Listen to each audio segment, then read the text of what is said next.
श्री चंदा प्रभु भगवान की जय बोले। परम पूज्याचार्य भगवान 108 श्री समदभद्र जी महाराज की जय बोले। परम पूज्य गणाचार्य भगवान 108 श्री वैराग सागर जी महाराज की जय बोले। परम पूज्य क्षमा मूर्ति आचार्य गुरुदेव 108 श्री विशुद्ध सागर जी महाराज की। ढाई दी में विराजमान 3 कमनों कोटि समस्त मुनिराजों की अहिंसा मय विश्व धर्म की। अपन ने अभी गुणव्यतों के अंतर्गत देहव्यत के बारे में समझा था। देहव्यत के लक्षण को जाना था। लक्षण के बाद में महाव्युत्पन्न जाना था। साक्षात में महावृत्त नहीं होते ऐसा भी जाना था। उसके बाद में महाव्यतों का लक्षण जाना था और दिग्व्यतों के अतिचार जाने थे। दिग्व्यत के अतिचार के बाद में अब अपना गुणव्यत में दूसरे नंबर का व्रत कौन सा है? अनर्ध दंड व्रत। गुणव्यत कितनी है? 3। कौन कौन से? दिग्व्यत, अनर्ध दंड व्रत और भोगोभोग परिमाण व्रत। आचार्य समदभद्र जी के द्वारा, आचार्य समदभद्र जी महाराज जी के द्वारा इस तरीके से लिखे हुए हैं। बाकी का तत्वा सूत्र में यदि पढ़ेंगे तो थोड़ा सा आगे पीछे हो गया है। शिक्षा व्यत और गुण व्यतों में थोड़ा सा आगे पीछे हो गया है। अपन ने वो पहले पढ़ लिया था, जान लिया था। अपन रत्नकंठ शैवकाचार्य पढ़ रहे हैं तो उसी की चर्चा करेंगे। समदभद्र आचार्य महाराज जी का यानी कि ग्रंथ पढ़ रहे हैं तो उसी के बारे में अपन समझेंगे। अब अनर्ध दंड व्रत क्या होता है? आचार्य महाराज कहते हैं हम बेशक पाप नहीं करते, हम बेशक पाप नहीं करते, उसके बाद में भी हमने व्रतों को धारण कर लिया, हमने नियम को धारण कर लिया, व्रत और नियम धारण कर लिया या नहीं किया हो, पर अपन क्या करते हैं? बहुत सारे फालतू के काम करते हैं। बहुत सारे फालतू के काम करते हैं। उनसे ना तो कुछ लेना है, ना कुछ देना है, ना कुछ मिलना है, ना कुछ होना है। और ऐसे यदि अपन काम करते हैं ना तब भी अपन को पाप लगा करता है। और उन पापों को बचने के लिए आचार्य महाराज बतला रहे हैं अपना अनर्ध दंड व्रत को धारण करना।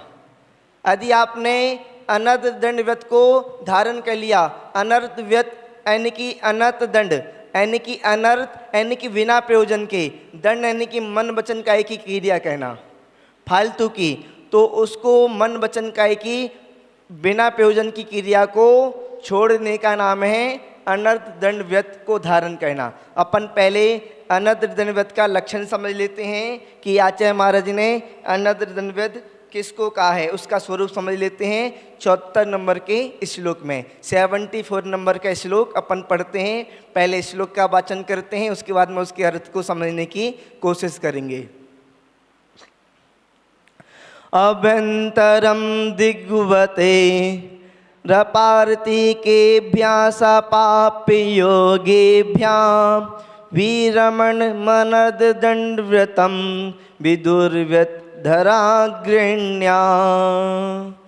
यहाँ पर आचार्य महाराज बतला रहे हैं कि आपने दिग्व्यत के द्वारा अपनी सीमा को बांध लिया, यानी कि आपने एक सीमा बना ली कि हम इस सीमा के बाहर नहीं जाएंगे।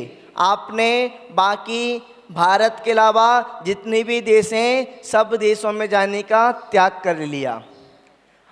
अब उसके बाद में आप जिस स्थान पर बैठे हो, जिस जगह में बैठे हो, जिस गांव में हो, आप उस गांव में क्या कर रहे हो? यानी कि अभ्यंतरम यानी कि भीतर, दिग अवधे यानी कि दिशाओं की मर्यादा के भीतर, मर्यादा के बाहर नहीं, मर्यादा के भीतर।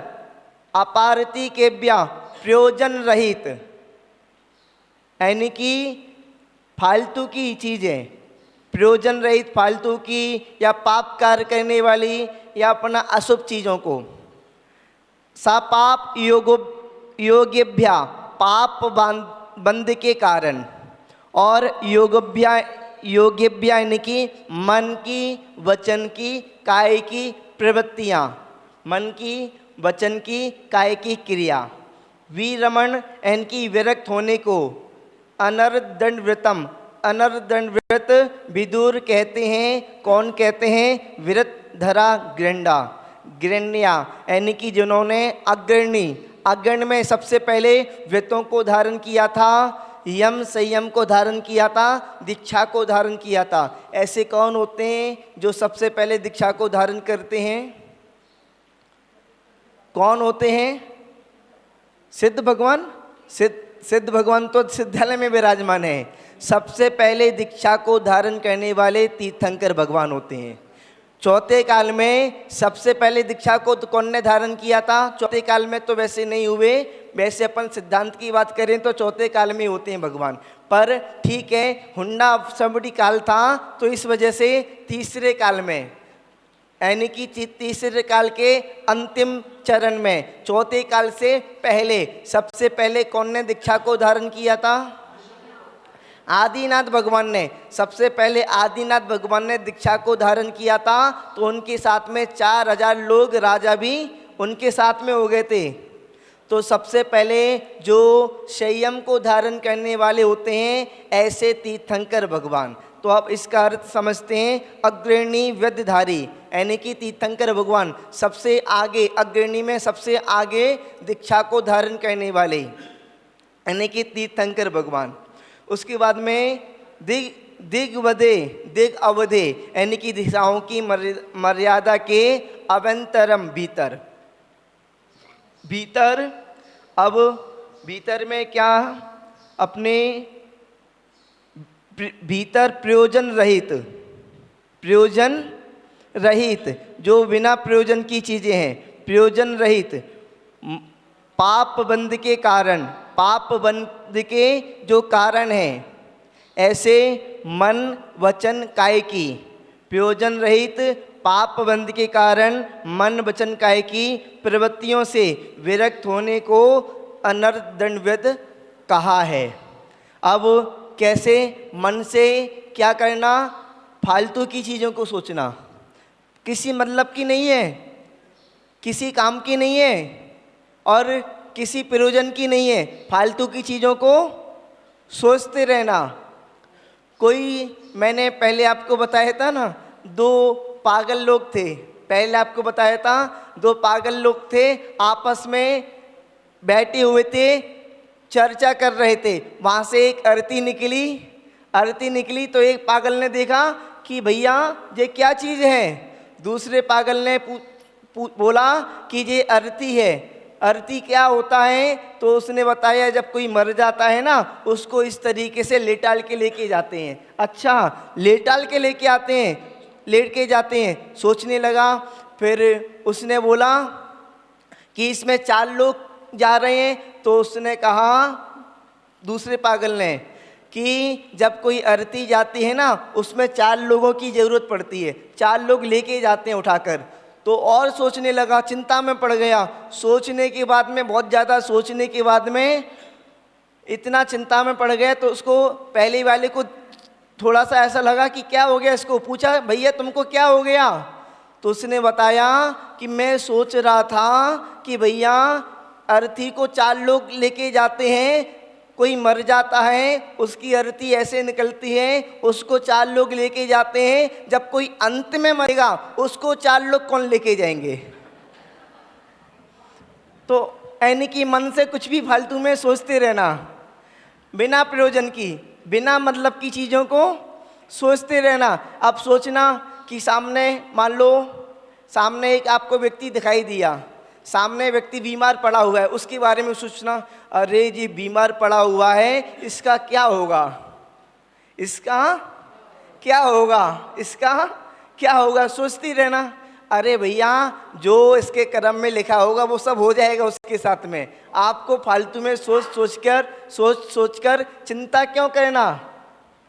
यदि आप सोचोगे, चिंता करोगे तो ध्यान रखना, जो चिंता करने वाले होते हैं ना, चिंता करने वाले होते हैं वो चिता के समान होते हैं, यानी कि ना तो वो जी पाते हैं और ना मर पाते हैं। चिंता और चिता में एक बिंदी का समान है, बिंदी का अंतर है केवल। जलती हुई चिता के समान हो जाते हैं जो ज़्यादा चिंता करते हैं, फालतू की चिंता करते हैं, फालतू के चीज़ों में सोचते हैं, फालतू की चीज़ों को विचारते हैं। कोई लोग ऐसा विचारते हैं, किसी का मकान देखा, मकान देख के देखने लगे कि इसका मकान ऐसा बना हुआ है, इसमें ये गलती है, इसमें वो गलती है, उसने ऐसा बनाया, उसने वैसा बनाया। अरे भैया आपको क्या मिलेगा, आपको क्या मिलेगा? कोई दुकान खोले बैठा हुआ है, वो दुकान अच्छे से नहीं चला पा रहा, उसके बारे में देख रहे हैं कि ये दुकान अच्छे से नहीं चला पा रहा, इसने ये गलती की, उसने वो गलती की, ये कहते अच्छे से दुकान पे बैठता नहीं है, ये अच्छे से दुकानदारी चलाता नहीं है, ये माल को अपनी दुकान में माल नहीं रखता, ये वो नहीं करता। अरे आपको क्या मिलेगा? आपको कुछ मिलेगा क्या ऐसा सोचने से? कोई सोचे कि भैया ये व्यक्ति डेली मंदिर आता है, पर ये मंदिर ही आता है, करता कुछ नहीं है। मंदिर तो आता है पर करता कुछ नहीं है, फालतू का व्यक्ति है ये, इसको कुछ काम धंधा नहीं है, इसलिए दिन भर मंदिर में आता रहता है। मतलब कुछ भी सोचते रहना। भैया तुम लोगों के बारे में मत सोचो, अब सोचना है तो अपने बारे में सोचो, लोगों को मत देखो, देखना है तो अपने आप को देखो। लोगों को सुधारने की कोशिश मत करो, सुधारना है तो अपने आप को सुधारो, सुधारना है तो अपने आप को सुधारो। क्योंकि जिनका जैसा कर्म का उदय होता है ना, उसके कर्म के उदय में आप कुछ नहीं कर सकते। सामने वाले का कर्म का उदय यदि सामने वाले का मिथ्या कर्म का उदय है, उसको मंदिर नहीं आना, तो आप कितना भी पीछे से प्रेशर देते रहना, वो मंदिर जाएगा ही नहीं। जब उसका पुण्य कर्म का उदय आ जाएगा, सम्यक्त का उदय होगा, तो आप उसको मंदिर से रोकते रहना, वो कभी भी मंदिर आने से रुकेगा नहीं। किसी का पुण्य कर्म का उदय है ना, तो उसका इतना अच्छा दिमाग चलेगा कि अपनी दुकान को वो मॉल बना लेगा, अपनी दुकान को मॉल बना लेगा। और आप कितना भी कहते रहना ये दुकान संभालता है, ऐसे संभलती नहीं है, ऐसा नहीं करता, वैसा नहीं करते। अरे भैया पुण्य कर्म से सब कुछ होता है, और पाप कर्म का उदय होता है तो कुछ नहीं होता। आपको यदि सही करना है तो आपको अपने कर्मों को सही करना है, अपने कर्मों को सही करना है। और आपको यदि सोचना है ना, आपको यदि सोचना है, कोई सोचता है बगल में कोई यदि बेकार व्यक्ति आके बैठ गया, अरे ये कब भगेगा, जहाँ से कब भगेगा। आपका मालूम कौन सा आर्ध ध्यान हो रहा है? क्या हो रहा है? आर्ध ध्यान हो रहा है। जरूरी नहीं है कि अपनी कहते हैं आलती पालती लगा ली और अपना कहते हैं पद्मासन में बैठ गए, हाथ पे हाथ रख लिए, आंखें बंद कर ली और आपका ध्यान चल रहा है। ऐसा नहीं है। आपने बेशक कितना भी स्थिर तरीके से बैठ जाओ, पर आप स्थिर तरीके से बैठ के भी अशुभ ध्यान कर सकते हो, और चलते फिरते उठते बैठते भी शुभ ध्यान कर सकते हो। एक मुनि महाराज थे, शांति से बैठे हुए थे, बिल्कुल एकदम पद्मासन लगाकर, बिल्कुल स्थिर तरीके से आंखें बंद करके।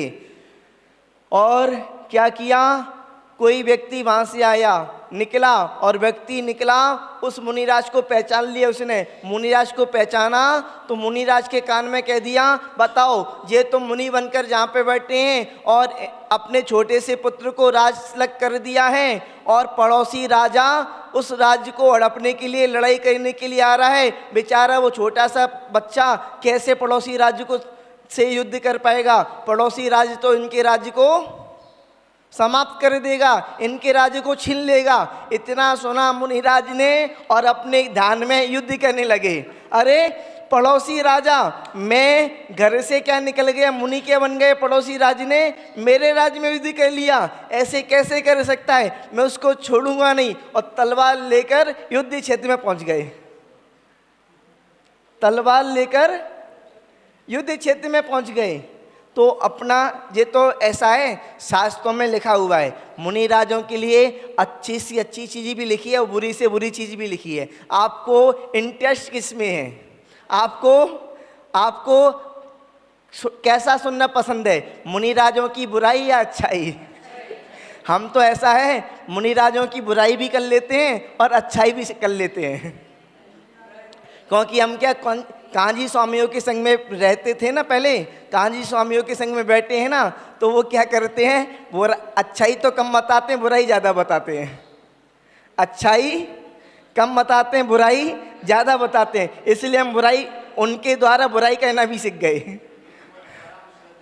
हाँ, तो अच्छाई ऐसी थी, एक मुनिराज बैठी हुए थे अपने ध्यान में, तो कोई राजा वहाँ से निकला था, पूछा तुम कहाँ पर जा रहे हो? राजा ने बोला कि मैं तीर्थंकर भगवान के समूसन में जा रहा हूँ। तो मुनिराज ने उनसे पूछा तुम ऐसा कहना, भगवान के समूसन में जाना और मेरे बारे में पूछ लेना कि मुझे कितने भवों के बाद में मोक्ष होगा। केले के पेड़ के नीचे बैठ के बोल रहे थे कि भगवान से पूछ लेना कितने भवों के बाद में मोक्ष होगा। वो राजा भगवान के समूसन में पहुंचा, तीर्थंकर भगवान के समूसन में पहुंचने के बाद में उसने प्रश्न पूछ लिया। कौन का? मुनिराज का। प्रश्न पूछने के बाद में भगवान के मुख से निकला कि तुम जाना जिस पेड़ के नीचे जो बैठे होंगे ना मुनिराज, उन पेड़ में जितनी पत्तियां होंगी ना, उतने भव के बाद में उनको मोक्ष होगा।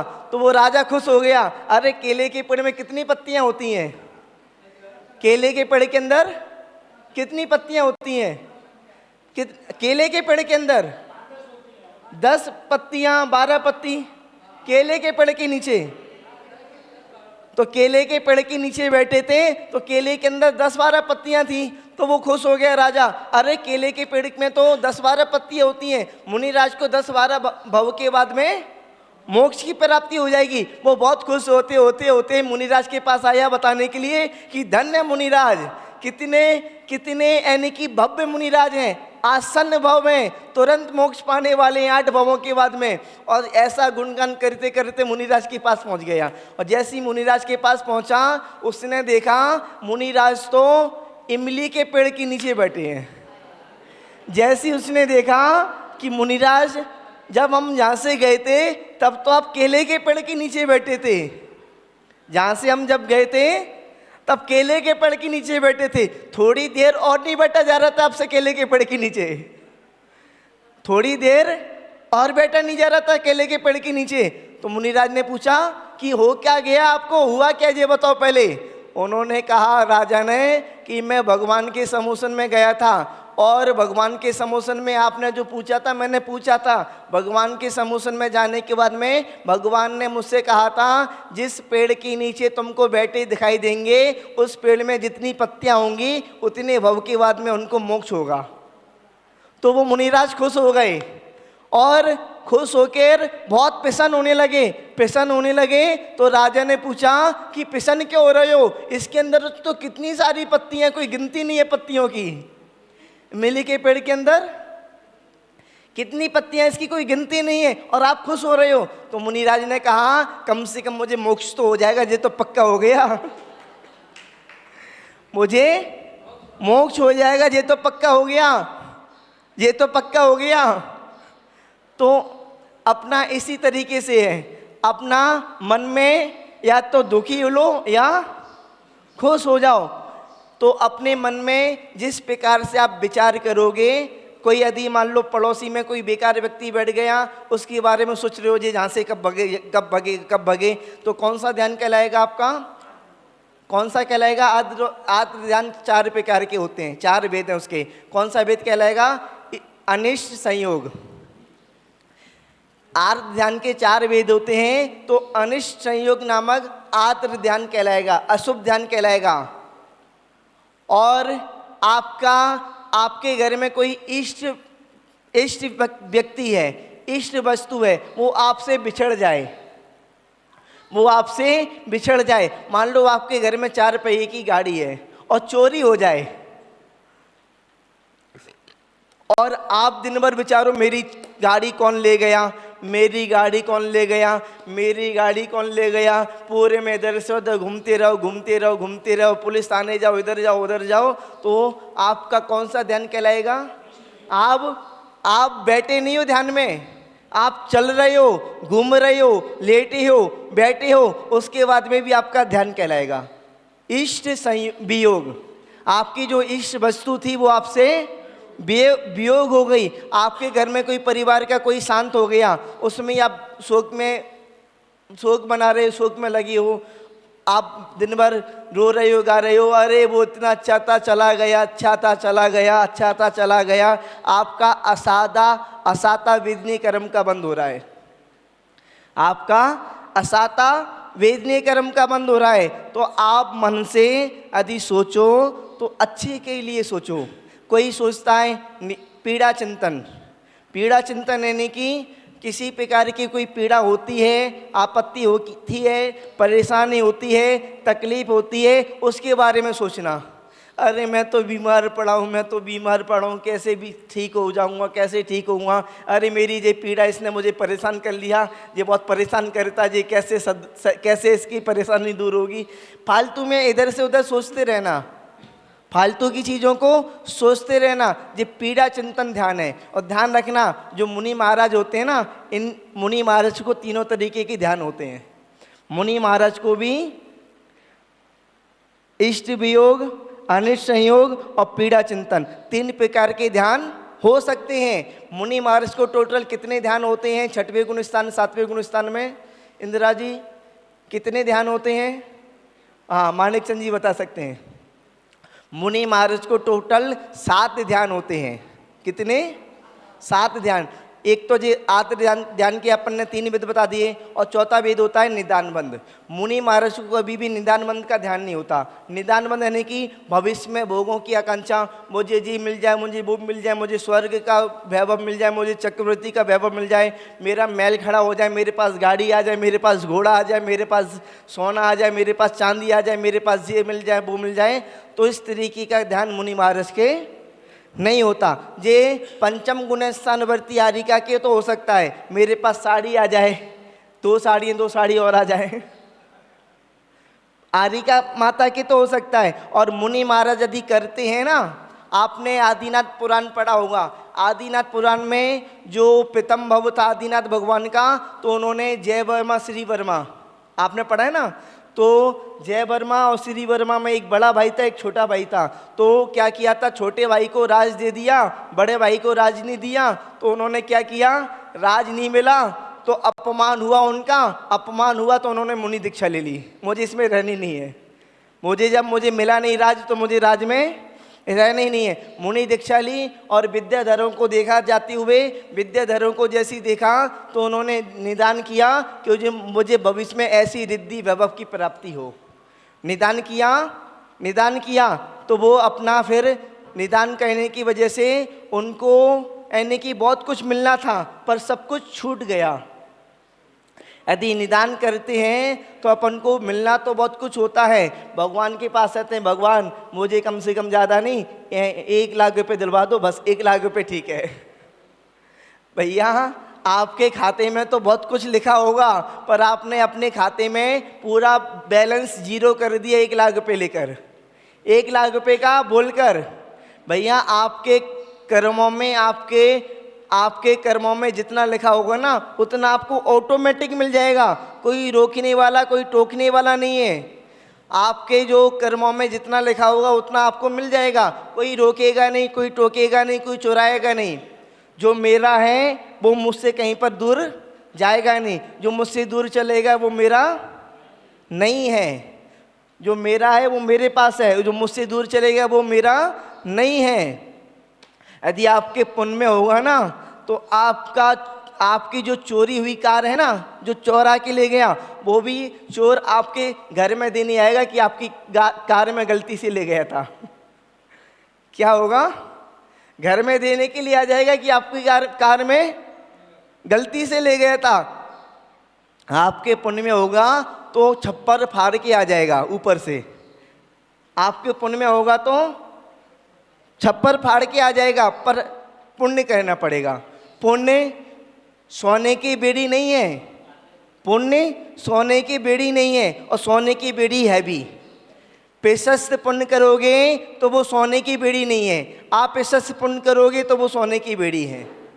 पिशस पुण्य तो साक्षात आपको मुनि पद दिलाने वाली है, पिशस पुण्य साक्षात आपको अर्यंत बनाने वाली है, पिशस पुण्य आपको तीर्थंकर बनाने वाली है, पिशस पुण्य आपको मोक्ष दिलाने वाली है।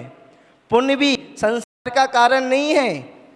पुण्य पुण्य ध्यान रखना, सामने जो विराजमान है ना चंद्रपुर भगवान या आदिनाथ भगवान या महावीर भगवान, तो ये भी अपनी पुण्य से की बदौलत जहाँ पर विराजमान है। पुण्य नहीं होता तो तीर्थंकर भी नहीं बनते। पुण्य फला अर्यंता, इसलिए आप पिशस पुण्य करते जाओ जितना कर सकते हो, और पिशस पुण्य करते जाओगे तो आपके पास सब कुछ आता चला जाएगा। आपको ना तो डिमांड करने की आवश्यकता है, ना किसी प्रकार की सोचने की आवश्यकता है।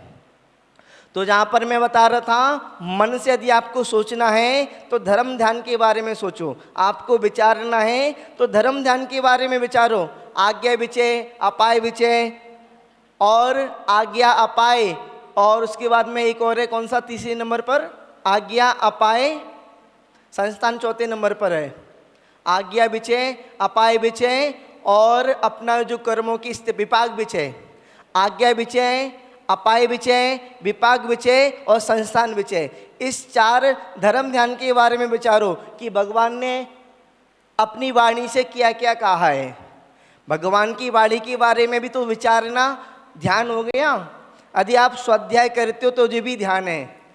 आप यदि स्वाध्याय करते हो ना, स्वाध्याय, तो ये सबसे बड़ा ध्यान है पंचम काल में। कुंद को नाचे महाराज जी ने कहा है रेणसार में, पंचम काल में इतना सहनन तो नहीं है लोगों के पास कि वो 1 साल तक खड़े हो जाएं ध्यान में। बाहुबली भगवान जैसे कोई खड़ा होता है, हो सकता है एक पंचम काल में, हो सकता है। पंचम काल के मुनिराज ऐसे नहीं होते। पंचम काल के मुनिराज तो ऐसे होते हैं, कोई मच्छर काट जाए तो दिक्कत हो जाती है।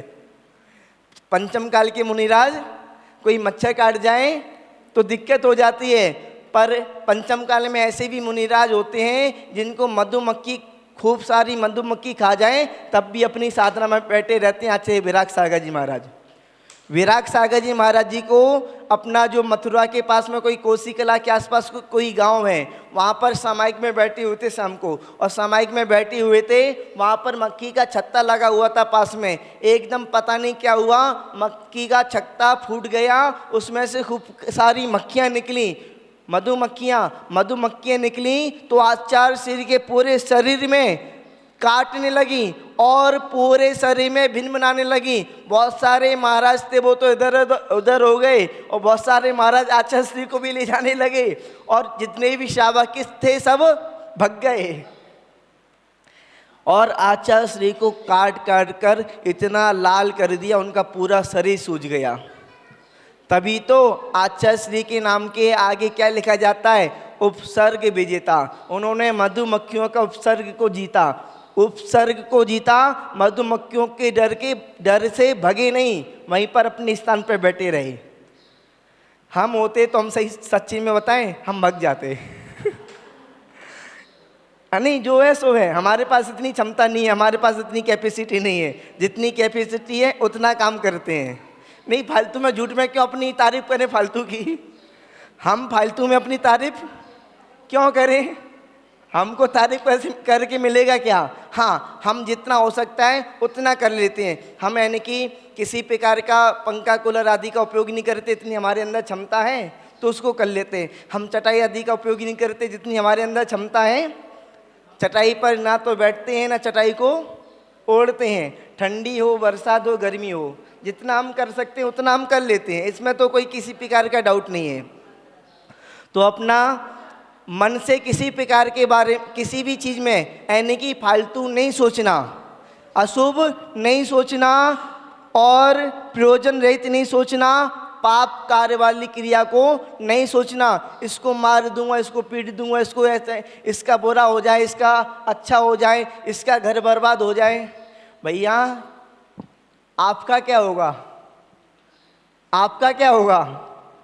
अरे उसका तो उसके कर्म में लिखा होगा तो हो जाएगा। उसका यदि तीव्र पुण्य का उदय होगा ना, तो आप कितना भी सोच लेना, उसका कुछ नहीं बिगड़ेगा। यदि मंद पुण्य का उदय होगा तो उसका बिगड़ जाएगा। आपने उसके बारे में सोचा और बार बार सोचते रह गए, बार बार सोचते गए, तो उसका बिगड़ जाएगा। कब बिगड़ेगा? जब मंद पुण्य का उदय होगा। पुण्य 4 प्रकार के अपन लगा सकते हैं, मंद, और उसके बाद में बहुत अधिक मंद, तीव्र और अधिक तीव्र पुण्य का उदय। जब ज़्यादा तीव्र पुण्य का उदय होगा तो कोई भी उसका कुछ भी नहीं बिगाड़ पाएगा, आप कितना भी सोचते जाओ। पर ध्यान रखना, आप यदि उसके बारे में सोचोगे तो आपका जरूर बुरा हो जाएगा, आपका जरूर पाप कर्म का बंद होगा। सामने वाला गड्ढे में गिरे ना गिरे, पर आप जरूर गड्ढे में गिर जाओगे।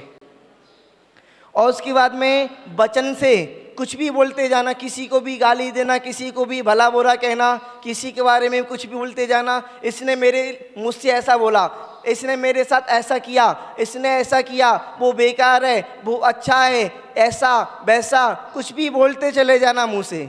अरे भैया, जितना मौन रहोगे उतना आपका मन शांत रहेगा, और जितना अधिक बोलोगे उतना मन आपका अशांत रहेगा।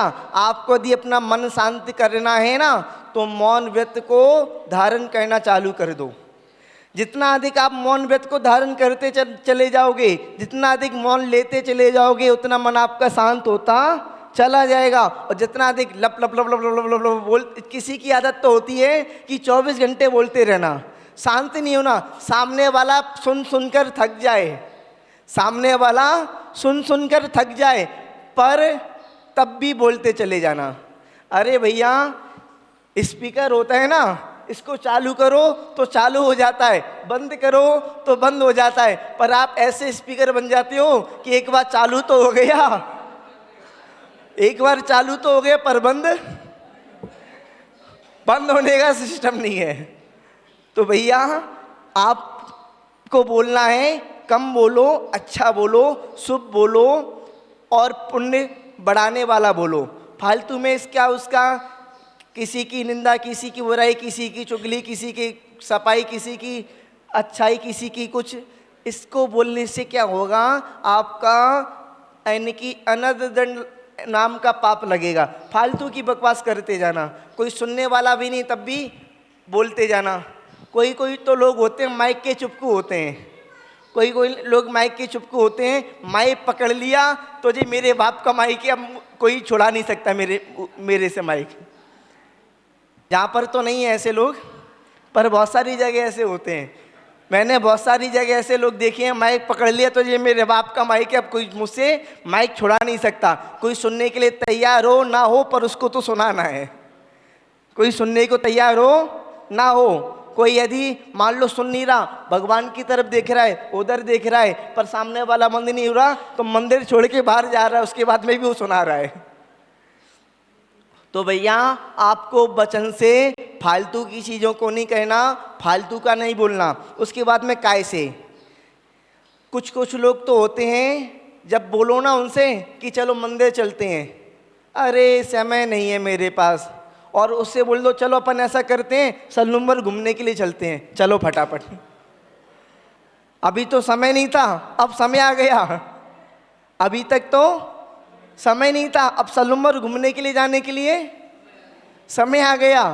तो भैया, अपने काय से अपना यानी कि जो शुभ काम होते हैं ना, अच्छे काम होते हैं, उसको करने की कोशिश करो, अच्छी जगह पर जाने की कोशिश करो। फालतू में कहीं घूमने चले गए, कहीं पर इधर चले गए, कहीं पर उधर चले गए। और कुछ लोगों की आदत तो क्या होती है मालूम है? मैंने तो देखी अपनी आंखों से। कुछ लेडीज़ों की आदत होती है कि अपन उनको दिन भर काटना होता है, और दिन भर कैसे काटती है मालूम है? एक दिन इसके घर पे जाएंगी, दूसरे दिन दूसरे के घर पे जाएंगी, तीसरे दिन तीसरे के घर पे जाएंगी, और चौथे दिन अपना टाइम पास हो गया। टाइम पास होगा क्या नहीं? अरे टाइम पास, आप जिंदगी के साथ में टाइम पास कर रहे हो तो भगवान भी आपके साथ में क्या करेगा? टाइम पास ही करेगा। अपन को जिंदगी के साथ में टाइम पास नहीं करना। अपन को जिंदगी मिली है बड़ी मुश्किल से, बड़े जतन से मिली है। अपन ने कितना कितना पुण्य किया होगा, कितना पुरुषार्थ किया होगा, जब अपन को यहाँ पर जैन कुल मिला हुआ है, जिंदगी मिली हुई है, जन्म मिला हुआ है, और इस जन्म को आप टाइम पास करने में निकाल दोगे तो भविष्य में आपका क्या होगा, भविष्य में क्या होगा आपका। तो अपन को कुछ कुछ लोग होते हैं फालतू में मंदिर आ जाते हैं, मंदिर तो आ गए, अब मन नहीं है तो चटाई का जो धागा होता है ना उसको निकाल रहे होते हैं, चटाई के धागे को खींच रहे होते हैं। और कुछ कुछ लोग होते हैं अब मंदिर में तो आ गए हैं, उसने कहते हैं दीवार में लिया, दीवार में अपनी उंगली चला रहे हैं, कुछ नहीं तो बार बार कुछ किताबें अपनी सांस ले रहे हैं, सांसों को पलट रहे हैं, इधर से उधर निकाल रहे हैं, पलट रहे हैं, रख रहे हैं, क्या करें। तो फालतू के काम आदि करते हैं। कुछ कुछ लोग होते हैं जमीन खोद लेते हैं फालतू की, अपने पैरों से जमीन खोदते हैं, हाथ से जमीन खोदते हैं, कुछ लोग पेड़ों को तोड़ते हैं, कुछ भी करते रहते हैं। अब क्या करें, फालतू में क्या करें। अरे फालतू में आप फालतू हो तो भगवान का जाप कर लो, फालतू हो तो भगवान के आने की पूजन कर लो, फालतू हो तो भगवान के आने की आप स्तुति बोल लो, फालतू हो तो आप क्या कम से कम स्वाध्याय कर लो। इतने सारे तो काम हैं, प्रतिक्रमण कर लो, स्वाध्याय कर लो, सामायिक कर लो, कितने सारे काम हैं, स्तुवन कर लो, वंदना कर लो, कितने सारे काम हैं। आप करना चाहो तो बहुत सारे काम हैं, और ना करना चाहो तो कुछ भी नहीं। तो अपन को मन की, वचन की, काया की जो फालतू की प्रवृत्ति है ना, उसको फालतू की प्रवृत्तियों को रोककर अपनी शुभ प्रवृत्ति की ओर लगाना है, अच्छे कामों में लगाना है, अपने पुण्य बढ़ाने वाले काम में लगाना है, शुभ काम में लगाना है, प्रयोजन सहित काम में लगाना है, पुण्य कार्य में लगाना है। तो आपका यानी कि लगाना, आपका मनुष्य जन्म लेना, जैन कुल को लेना, जैन कुल में जन्म लेना सार्थक है। और नहीं तो आपको जैन कुल मिला, बाद में आपने कुछ नहीं किया तो पता नहीं आपको कब कितने लाख कितने यानी कि काल तक आपको घूमना पड़ेगा, भटकना पड़ेगा। और घूमते भटकते भटकते अनादि काल से अपन घूम रहे हैं, भटक रहे हैं, 84 लाख योनियों में आगे भी भटकते रहेंगे, घूमते रहेंगे। तो अपन इस श्लोक का अर्थ समझ लेते हैं। अग्रणी यानी कि जो व्रतधारी हैं, सबसे आगे जिन्होंने व्रत को धारण किया है, ऐसे तीर्थंकर भगवान दिशाओं की मर्यादाओं के भीतर प्रयोजन रहित, फालतू की, अशुभ और पाप कार्य वाली, जो पाप बंध के कारण है, मन की, वचन की, काया की जो प्रवृत्तियां हैं, उनसे विरक्त होना अनर्थ दंड व्रत कहलाता है। तो इस तरीके से अपना 74 नंबर का श्लोक हो गया। आज एक ही श्लोक हो पाया, और अपना जो रत्नकंठ शब्दाचार है ना, ये अपना लगभग आधा 150 श्लोक है ना, 150 श्लोक में 74 श्लोक हो गए। कल कंप्लीट पूरा आधा हो जाएगा।